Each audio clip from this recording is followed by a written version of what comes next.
All right, this is going to be it. This is going to be the final chapter that we're going to talk about that looks at the final years heading up into the Civil War, and really will end today at secession. So the actual end and the beginning of conflict.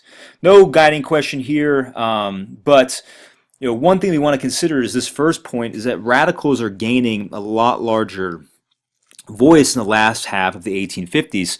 The reason why is because the great compromisers of the day, the great triumvirate, Clay, Webster, and Calhoun, all die. And the message of the extremes is becoming much more powerful. They will hold the floor in Congress much more effectively, and violence will be the order of the day, which we saw over in Kansas. The issue is firmly slavery at the end of the day. And when we say that the Civil War is about slavery, we really see in the run up to the fighting and to secession that the issue is completely revolving around the issue of slavery. Okay, let's get into a court decision that is going to be particularly important to know about. It's the Dred Scott decision. You may have heard of this before, but it concerns the freedom of a man known as Dred Scott, who was a slave of Army Surgeon John Emerson, and had been taken from Missouri into Illinois and into the Minnesota Territory.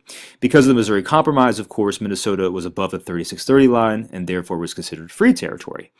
So Scott, decided, hey, I'm in a free territory. I'm in the North. I've been here for a matter of years, so I should be considered free. And so he sues in 1846 for his freedom, and over a long series of judicial proceedings, it ends up in the Supreme Court in 1857.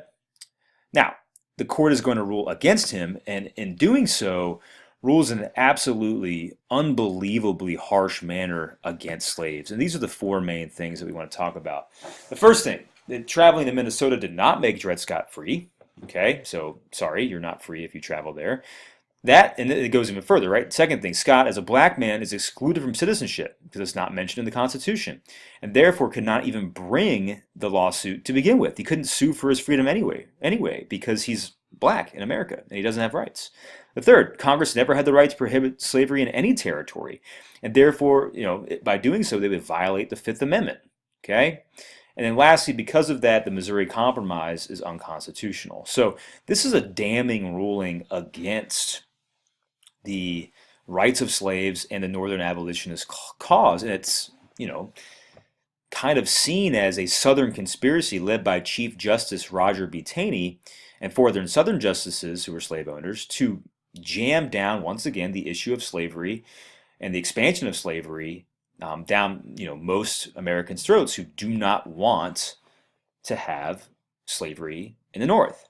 Only two of the nine justices are dissenters, and they happen to be Republicans, right? So Supreme Court is packed with Southerners who support the expansion of slavery. The Northerners go ballistic as a result of this. They refuse to accept the decision because it was made by people they consider fire eaters.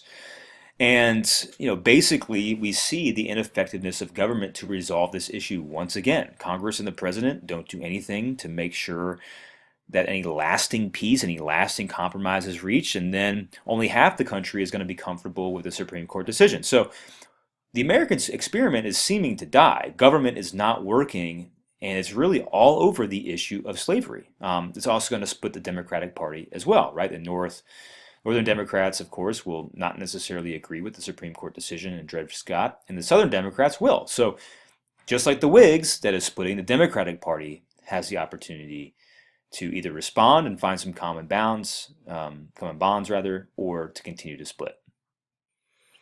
Now, after the Dred Scott decision, we're going to see the luminaries of the American political establishment start to really dig into the ideology behind slavery. And we see this specifically in debates between two very influential political figures in the United States, Abraham Lincoln and Stephen Douglas. Now, Stephen Douglas, of course, is the proponent of popular sovereignty, and Abraham Lincoln will be the de facto leader of the Republican Party, and of course will be against slavery because the Republican Party is against slavery.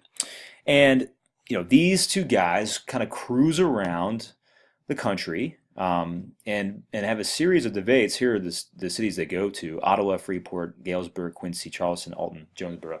Which, by the way, shows you just how how rural these debates are. Right? They're not going to Chicago or Springfield or any of the other bigger towns. They're literally going out into the country to debate this in front of the people. Anyway, they're debating over the issue of slavery and whether it should be allowed in new territories. Okay, so obviously Illinois is a free state, so they're not debating whether it should be allowed in Illinois. They're debating whether it should be allowed in other territories, Minnesota, and then Kansas, Nebraska, or anywhere else that it might spread. Okay, and what they're both doing in the process is running for senator. Okay, so there's a political game to be played here, and a definite win in that. If you debate more eloquently, then maybe you'll get a Senate seat. Okay, and we'll actually go over the process of how Senate seats were, quote, elected back in the day. Douglas advocated popular sovereignty. Okay, and he's going to hold kind of tight to that line of reasoning to the bitter end. Lincoln, though, said that his line of reasoning challenged the decision of the Dred Scott decision, right? And that it therefore was unconstitutional. Popular sovereignty went against the Dred Scott decision. Okay, even if the state decides to prohibit slavery, that's a violation of the Fifth Amendment for those who want slavery. So he kind of is very effective at pointing out little loopholes in the reasoning of Stephen Douglas. In the process, he announces this famous quote that a house divided against itself cannot stand, and this, of course, meant that if the United States continued to be split over the issue of slavery, then the American experiment is doomed to fail, and that we're headed to war. It ends up being a pretty damning foreshadowing of the events to come. Lincoln argues that slaves have the same rights that are set forth in the Constitution as all people, and that includes life, liberty, and pursuit of happiness. Douglas does not agree. He said the founders had no intention of inclusion of blacks. And that's true, right? So, that they don't have any intention of including black Americans, but Lincoln is saying, well, it doesn't matter what their intentions were, they should still have the right. So we need to extend those words to include all black Americans. At the end of the day, Stephen Douglas will take the Senate seat, and the reason why is because Democrats will be elected in majority to state legislatures, and state legislatures are the one that vote on the senators at this stage. So, even though they're going out amongst the people and having these debates, the actual election that they're trying to win is having more of their own political party in the state legislature that will therefore vote for the senatorial candidate that is associated with that political party. So anyway, even though Lincoln lost, it did kind of make him into a rising star, and it shows him to be the great orator that he is. And he'll be poised to continue leading the Republican Party and also be poised to run for president in a couple years. Now, switching gears again into John Brown's raid, and this is what we've kind of looked at in class, so this might be a little bit of a review. John Brown, of course, had been involved in the massacre at Pottawatomie Creek, in which he hacked 5 people's heads off with broadswords. But he's back in action in 1859 in Harper's Ferry, and at this event, he, with a larger group, tries to seize a federal armory and incite a slave rebellion. Okay, he has no plan, no escape route, and no actual slaves to lead in this rebellion. So it's kind of doomed, right? What your text points out. Like, what is he doing? Slaves do not come flocking to Brown's, call when he has weapons for them to do so. And we want to keep in mind the reason why they're not flocking is because they've learned their lesson of rebellion through Nat Turner and Denmark Vesey, Gabriel's rebellion, going all the way back. Is if you are a slave that is armed, and you go around trying to fight a rebellion, then more than likely you will be caught or betrayed, killed, as will 35 other slaves in which may or may not be guilty as well, right? So the retributive justice for slaves who are even supposedly considered, in cahoots with the rebellion are so incredibly harsh that slaves are like, we're good, we're done. But still, he's trying to get this going. He's trying to continue his violent policy of overthrowing slavery with whatever means necessary. Lieutenant Colonel Robert E. Lee, who of course will be the leader of the armed forces for the Confederacy, actually puts down this rebellion with a set of Marines. Northern response is to regard John Brown as a hero, right? They sing songs, have paintings created, and basically would be completely fine with letting him go once again, as they did with the Potawatomi massacre. But the Republican Party does denounce this action and basically say that violence and this sort of uprising is not an appropriate way to deal with the end of slavery.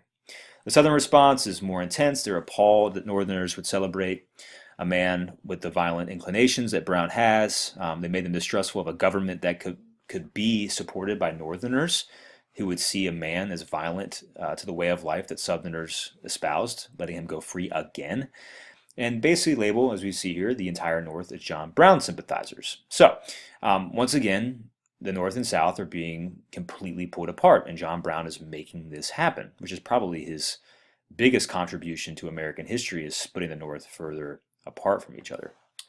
Now, last thing we'll look at today is the election of 1860. Okay, the election of 1860 is particularly interesting because we see a split in the Democratic Party. What happens is the Democrats get together and they cannot figure out who to nominate. Okay, the Northern Democrats want Stephen Douglas and they nominate him. The Southern Democrats want John C. Breckinridge.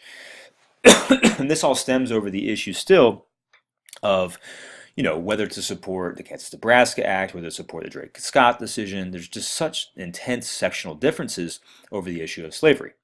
Abraham Lincoln will be selected as the Republican candidate.